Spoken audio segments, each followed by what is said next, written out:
Hello everyone, आप सभी का स्वागत है एसआरबी नेट एग्रीकल्चर स्टैटिस्टिक्स के प्रिपरेशन में यूनिट 1 से जुड़ा हुआ और एक लेक्चर में।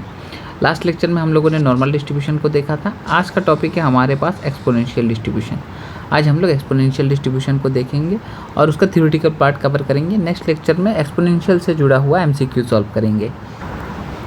एक्सपोनेंशियल डिस्ट्रीब्यूशन क्या कहता है, पहले आप देख लीजिए कि आपको नॉर्मली पता होता है हर बच्चों को कि x अगर रैंडम वेरिएबल है, x अगर आपके पास रैंडम वेरिएबल है तो वहाँ पे दो टाइप का होता है, एक कंटिन्यूअस रैंडम वेरिएबल, एक होता है आपका डिस्क्रीट रैंडम वेरिएबल। ठीक है, अब ये जो एक्सपोनेंशियल डिस्ट्रीब्यूशन है ये कंटिन्यूअस रैंडम वेरिएबल से बनाया हुआ प्रोबेबिलिटी फंक्शन है। किससे बनाया हुआ? कंटिन्यूअस रैंडम वेरिएबल से बनाया हुआ प्रोबेबिलिटी फंक्शन है। वही कंटिन्यूअस रैंडम वेरिएबल से बनाया गया फंक्शन को हम लोग बोलते हैं PDF और इसको डिनोट किया जाता है f(x) से। अब इस सीरीज़ में हमारे पास एक्सपोनेंशियल डिस्ट्रीब्यूशन क्या कहता है, देखो अगर आपने पोर्शन देख लिया है इस सीरीज़ में तो मैं आपको बोलना चाहता हूँ कि यहाँ पे सिर्फ छोटा सा अंतर है।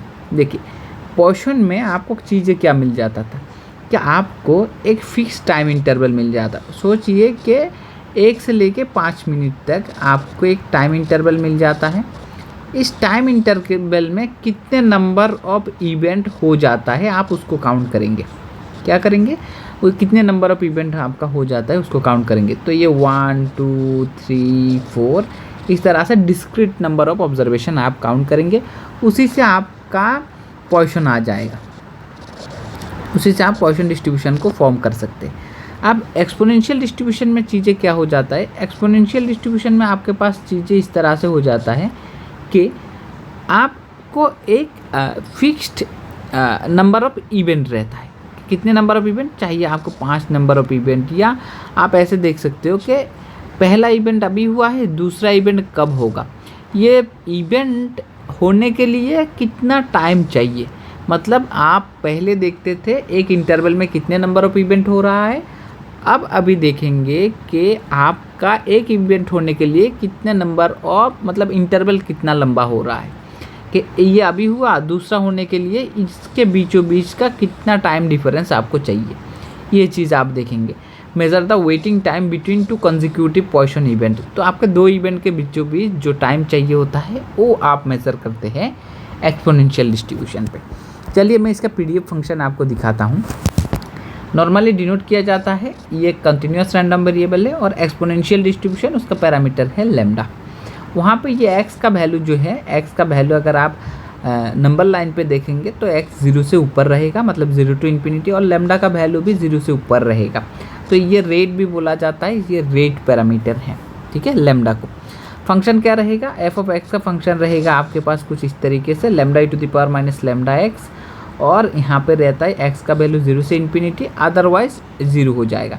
मतलब नंबर लाइन पे जैसे आप लोग लिखते हैं ना -∞ to +∞, 0 से लेके ऊपर का रेंज में ही आपका फंक्शन आएगा f(x). इसके लिए आपको ये फंक्शन मिलेगा। नीचे वाले हिस्सा अगर कोई कंसिडर कर रहा है तो उसको 0 मिलेगा। ठीक है, तो ये है हमारा PDF फंक्शन। चलिए आपको CDF फंक्शन दिखाते हैं। CDF फंक्शन मतलब क्यूमुलेटिव डेंसिटी फंक्शन। आप इसको डिस्ट्रीब्यूशन फंक्शन भी बोल सकते हैं। क्या बोल सकते हैं? डिस्ट्रीब्यूशन फंक्शन भी बोल सकते हैं। अब यहाँ पे देखो f(x) है probability of x less than और इक्वल टू स्मॉल x। इसका वैल्यू अगर आप कैलकुलेट करोगे तो आपके पास 1 - e⁻λx आएगा। चीज़ें याद कर लो। अगर आप इसको करना चाहते हो तो आप इस तरीके से कर सकते हो, 0 to x f(x) dx करो। x का लिमिट x से बैठेगा तो आप अगर f(x) का वैल्यू इस तरीके से पुट करते हो, 0 to x λe⁻ dx करते हो ना, तो आपके पास यही वैल्यू आ जाएगा 1 - e⁻λx। तो आपको सिर्फ यही देखना है कि f(x) का वैल्यू हमें याद रहता है कि नहीं, तो आप तुरंत ही वैल्यू पुट कर दोगे आपके एग्ज़ाम पॉइंट ऑफ व्यू से। ठीक है, अब ये है लेस देन इक्वल टू के लिए, क्योंकि सम 1 होना चाहिए तो ग्रेटर वाला हिस्सा क्या होगा, देखो मैं दिखाता हूँ नंबर लाइन पे। सोचो कि आपके पास 0 से स्टार्ट होता है, कहाँ तक? इन्फिनिटी तक। यहाँ पे कोई पॉइंट मैंने x ले लिया है तो मैं क्या बोलूँगा कि ये कैपिटल X का नंबर लाइन था और यहाँ पे एक पॉइंट x। तो अगर आप प्रोबेबिलिटी निकालना चाहते हो, सोचो कि ये फंक्शन कुछ इस तरीके से गया है। ऊपर में हमारे पास प्रोबेबिलिटी फंक्शन रहता है f(x) मान लेता हूँ। तो आप अगर बोलते हो कि सर मुझे ये वाला हिस्सा का एरिया बताओ, तो आप ऐसा लिखोगे कि सर एक्स का वैल्यू, कैपिटल एक्स का वैल्यू स्मॉल एक्स से नीचे जो प्रोबेबिलिटी है उसे निकाल दो। तो ये वैल्यू निकलता है 1 माइनस e⁻ लैम्डा एक्स। और तो ऊपर वाला हिस्सा क्या बनेगा, क्योंकि आपको पता है ये हिस्सा प्लस ये हिस्सा करने पे आपके पास 1 आएगा, तो आप कुछ ऐसा ऐड करो ताकि दोनों मिलके 1 आ जाए। तो आप ऐसा करोगे ना, P of x less than X plus P of x greater than और equal to X. Greater than और इक्वल टू एक्स मतलब ये वाला हिस्सा, ठीक है। Less than equal to X मतलब ये वाला हिस्सा। तो ये आप ये दोनों मिलके आपके पास क्या आना चाहिए, 1 आना पड़ेगा, क्योंकि ये प्रोबेबिलिटी फंक्शन है, सम ऑफ प्रोबेबिलिटी तो 1 है आपका। तो आप क्या करोगे, P of x greater equal to या ग्रेटर एक्स लिखोगे तो 1 minus P of x less than x लिखोगे, ठीक है। तो लेस देन एक्स का वैल्यू तो आपने अभी भी निकाला हुआ है, तो इसको पुट कर दो 1 minus 1 plus e⁻ lambda x. तो 1 1 कैंसिल आउट हो जाएगा, ये वाला वैल्यू जो है ये e⁻ लैम्डा एक्स बैठेगा, ठीक है, e⁻ लैम्डा एक्स। ग्राफ के थ्रू अगर आप इसको समझना चाहते हैं तो एक्सपोनेंशियल डिस्ट्रीब्यूशन में जैसे मैंने बोला कि वैल्यू 0 से स्टार्ट होता है, तो इसका ग्राफ जो होगा ना डिक्रीजिंग एक्सपोनेंशियल। डिक्रीजिंग एक्सपोनेंशियली का मतलब मैं समझा देता हूँ। देखिए, ये अगर आपका ग्राफ रहता है तो 0 से स्टार्ट होगा, तो नंबर लाइन पे ये 0 है, ये प्लस इन्फिनिटी, और यहाँ पे है आपके पास प्रोबेबिलिटी डेंसिटी फंक्शन है ना, तो मतलब प्रोबेबिलिटी फंक्शन ऊपर की तरफ, जहाँ पे 0 होगा वहाँ पे मैक्सिमम वैल्यू, और धीरे धीरे जाते जाते इसका वैल्यू एक्सपोनेंशियली डीके होने लगता है। तो इस तरह का ग्राफ आपको देखने के लिए मिल जाएगा एक्सपोनेंशियल डिस्ट्रीब्यूशन में। अब मैं समझाता हूँ। देखिए, लेफ्ट साइड में तो कुछ नहीं आएगा, राइट साइड में आपको लंबा सा एक टेल देखने के लिए मिलेगा। तो ये आपका ऑलवेज क्या हो जाएगा, पॉजिटिव राइट स्क्यूड हो जाएगा। आप इसको ऐसे भी बोल सकते हैं, राइट स्क्यूड, पॉजिटिवली स्क्यूड, और long tail on the right side, decrease exponentially. देखिए कितना, मतलब एक एक पॉइंट के लिए कितना स्पीड में डिक्रीज होता जा रहा है, तो ये डिक्रीज एक्सपोनेंशियली। तो इस तरह का ग्राफ आपको देखने के लिए मिलेगा। इस तरह का ग्राफ आप देख सकते हैं कहाँ पे, जैसे कि इनकम डिस्ट्रीब्यूशन। तो अगर आप देखेंगे ज़्यादातर इंसान, अगर यहाँ पे आप लार्ज नंबर ऑफ पॉपुलेशन के बारे में सोचेंगे, यहाँ पे आप मॉडर्न मतलब मिडिल क्लास के बारे में सोचेंगे, और यहाँ पे आप रिच क्लास के बारे में सोचेंगे। ऐसा भी सोच सकते हैं कि अगर ये इनकम लेवल आप ऐसे ले लेते हो कि ये इनकम लेवल है, तो आप देखना इनकम अगर आपके पास ऊपर की तरफ अगर आपका इनकम है, यहाँ पे आप पॉपुलेशन ले लो, तो यहाँ पे आप सोचो कि 10 के पॉपुलेशन, यहाँ पे सोचो आपके 50 के पॉपुलेशन मिडिल में होता है, और लार्ज में जाके आपके पास बहुत लेस नंबर ऑफ पॉपुलेशन होता है जिनका इनकम आपका ऊपर की तरफ। देखो यहाँ पे ज़्यादा इनकम है, क्योंकि मैंने ऊपर की तरफ इनकम को पकड़ा है। आप इस साइड में लोगे तो इस तरफ इनकम आ जाएगा, ऊपर पॉपुलेशन ले लेना। तो बहुत ही लेस नंबर ऑफ पीपल है जिनका इनकम बहुत ज़्यादा है।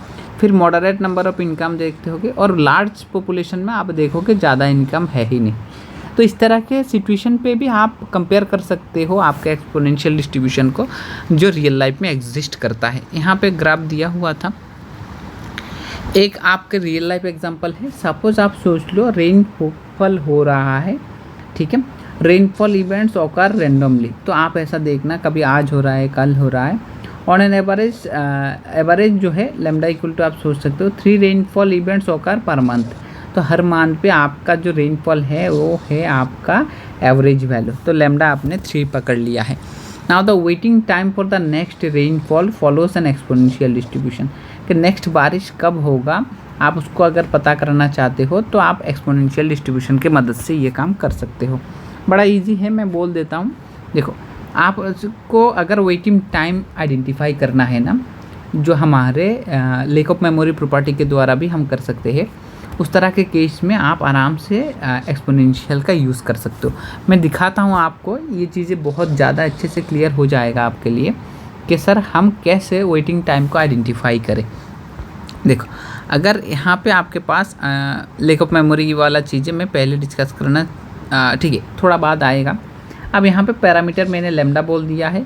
अगर पैरामीटर लैम्डा है तो एफ ऑफ एक्स के रिगार्डिंग एक टेबल भी मैंने बना के दिया है, लैम्डा e⁻ लैम्डा एक्स ऊपर होगा, ठीक है, लैम्डा एक्स, और यहाँ पे एक्स का वैल्यू ग्रेटर देन 0 और लैम्डा भी ग्रेटर देन 0। अब मीन जो होगा वो है 1 बाई लैम्डा, वेरिएंस जो होगा 1/λ², स्टैंडर्ड डेविएशन वेरिएंस का रूट ओवर ले लेंगे आप लोग, और आपका मीन और स्टैंडर्ड डेविएशन सेम रहता है आपके एक्सपोनेंशियल डिस्ट्रीब्यूशन पे। मीडियन log 2/λ रहता है। इसका इजी प्रूफ है, ये कभी पूछेगा नहीं प्रूफ कर दो, लेकिन रिजल्ट याद रहना चाहिए ताकि आप जल्दी से काम ख़त्म कर पाओ। सॉल्व करके मीडियन निकाल के फिर पुट करना ना, इससे डिफ़िकल्ट टास्क। मोड, आपका मोड एग्जिस्ट ही नहीं करता है कंटिन्यूस पॉइंट ऑफ व्यू से। Moment generating function λ/λ-t, characteristics function same λ/, यहाँ पे इसके जगह पे एक it। तो ये चीज़ें आपके अंदर होना चाहिए, आपको याद रखना चाहिए। अब लैक ऑफ मेमोरी में समझाता हूँ आपको। सोचो कि आपका ये जो x है और ये है आपके पास s। सोचो, मैं दो तरह से आपको दिखाता हूँ। a गिवन b का वैल्यू मैं पहले बोल देता हूँ। a गिवन b आपने देखा होगा। a गिवन b का यही मतलब है कि b हो चुका है, अब a होने का प्रोबेबिलिटी निकाल दो। कंडीशनल प्रोबेबिलिटी यही है कि b हो चुका है, जैसे बादल छा चुका है, रेनफॉल होगा, उसका प्रोबेबिलिटी निकाल दो। कंडीशनल चीज़ें ऐसे ही होता है। ये वाला पहले से हो जाता है, सेकंड वाला अब ये पहला होगा, इसका प्रोबेबिलिटी निकालो। देखो, मैं ट्रेन के हिसाब से समझाता हूँ, इसमें अलग एग्जांपल होगा तो आप समझ लेना, इसको भी पढ़ के सेम ही होगा। देखो, सोचो कि x मतलब वेटिंग टाइम, आपका क्या है, वेटिंग टाइम है। अगर x मतलब वेटिंग टाइम है तो आप ऑलरेडी s आवर, सोचो 5 घंटे से आप ऑलरेडी वेट कर रहे हो। मैं ज़्यादा लेवल पहुंचा देता हूं आपको ताकि समझ पाओ। देखो, s मतलब 5 घंटा, वेटिंग टाइम कितना हो गया, 5 घंटे से ज़्यादा ऑलरेडी हो गया। अब ये तो आप समझ सकते हो ना कि पीछे वाला इवेंट पहले से हो जाता है, तो यहाँ पर भी ये इवेंट हो गया है कि 5 घंटे ये वेटिंग टाइम है, 5 घंटे से ज़्यादा आपने वेट कर लिया। अब यहाँ पे क्या है कि सर 5 घंटा प्लस और t घंटा मुझे वेट करना पड़ेगा। 5 घंटा हो चुका है और प्लस t घंटा मुझे वेट करना होगा। ये बात क्या बोलता है कि 5 घंटा हो चुका है, जो आप यहाँ से देख चुके हो, और भी t टाइम हमें वेट करना पड़ेगा, इसका प्रोबेबिलिटी निकाल दो। तो अगर आप ओवरऑल प्रोबेबिलिटी को देखोगे तो ये प्रोबेबिलिटी का वैल्यू फाइनल किसके साथ मैच कर रहा है। अगर आप इसको देखोगे तो बड़े अच्छे से देखो कि आपने जो ऑलरेडी s आवर मतलब 5 घंटा वेट कर चुके हो, फाइनल वैल्यू उस पर डिपेंड नहीं करता है। फाइनल वैल्यू सिर्फ और जो t घंटा आप वेट करोगे उसी के ऊपर डिपेंड करता है। ऑलरेडी जो आपने 5 घंटा वेट किया है इसका कोई फ़र्क नहीं पड़ता। तो आपने क्या किया है, जो ऑलरेडी 5 घंटा आपने वेट किया है वो वाला चीज़ मेमोरी से हटा दिए हो। आपको सिर्फ अभी याद करना है मुझे और t घंटा वेट करना पड़ेगा। तो ये डिस्ट्रीब्यूशन कैसा है कि जो टाइम हमने ऑलरेडी वेट किया है उसको भूल जाके जो वेट करना पड़ेगा उसी के ऊपर डिपेंड हो जाता है। तो इसलिए इसको बोला जाता है लैक ऑफ मेमोरी प्रॉपर्टी, क्योंकि हमने ऑलरेडी एक चीज़ें यहाँ से भूल के काम को ख़त्म कर दिया है। किस तरह से भूलना था, किस तरह से आप याद ना रख सकते हो उसको कि 5 घंटा वेट कर लिया है, उसका कोई इफेक्ट ही नहीं है, आप उसको भूल सकते हो, भूल के बिना नेक्स्ट काम को कर सकते हो। तो वही वाला चीज़ें हैं कि बिना याद रखे आप कर सकते हो, इसलिए ये लैक ऑफ मेमोरी प्रॉपर्टी बोला जाता है। अब आपने देख लिया है कि कितना वेट कर लिया है उस पर फ़र्क नहीं पड़ता, कितना करना पड़ेगा और उसी पे फ़र्क पड़ता है। अब ये रिलेशनशिप मैंने आप लोगों को बोल दिया है पोजीशन वाला। नंबर ऑफ इवेंट अगर आप देखेंगे पोजीशन कितने टाइम इंटरवल को देखेंगे तो एक्सपोनेंशियल, एक डिस्क्रीट केस है, एक आपका कंटिन्यूस केस है। अब यहाँ पे है ये सर्वाइवल पार्ट। सर्वाइवल पार्ट में ये चीज़ें आपने देख लिया है। P of x less then और इक्वल टू स्मॉल एक्स वाला पार्ट आपने 1 - e⁻ लैम्डा एक्स देखा था, और ये चीज़ें आपने एफ ऑफ एक्स देखा था। अगर आप यहाँ पे लैम्डा का वैल्यू 2 ले लेते हैं तो P of x greater then 2 का मतलब आपके पास e⁻² आएगा। Sir reliability and survival analysis में हम लोग इन चीज़ों को और अच्छे से पढ़ेंगे। अगर आप डिवाइड करेंगे ना, हैज़ार्ड रेट निकालने के लिए एक रेशियो होता है, रेशियो से डिवाइड करने पे लैम्डा आपको मिल जाएगा, जो एक कांस्टेंट फंक्शन है, और इसको आप constant failure rate of distribution भी बोल सकते हैं। ठीक है, तो ये सारा चीज़ें छोटा छोटा पार्ट है जो आपको याद रखना चाहिए। ये एक टेबल है जो आपके एग्ज़ाम पॉइंट ऑफ व्यू से बनाया गया है। पीडीएफ आपके पास है, ये वाला चीज़ें सीडीएफ है, सर्वाइवल रेट है, मीन है, वेरिएंस है, स्टैंडर्ड डेविएशन, मीडियन, मोड, ये सारा चीज़ें आपके पास MGF, hazard rate, memory, less of memory property. तो यहाँ तक चीज़ें आपको याद कर लेना है। नेक्स्ट हम लोग नेक्स्ट लेक्चर पे आप लोगों के साथ क्वेश्चन डिस्कस करेंगे। छोटा छोटा लेक्चर हो, अच्छा रहेगा, तब आपको पढ़ने में मज़ा आएगा, जल्दी ख़त्म हो जाएगा। यहाँ से लेके आप लोग क्वेश्चन प्रैक्टिस करेंगे, तब आप लोगों को कॉन्सेप्ट का क्लियरिटी और अच्छे से मिल जाएगा। Hope you understand all those things. Thank you for watching.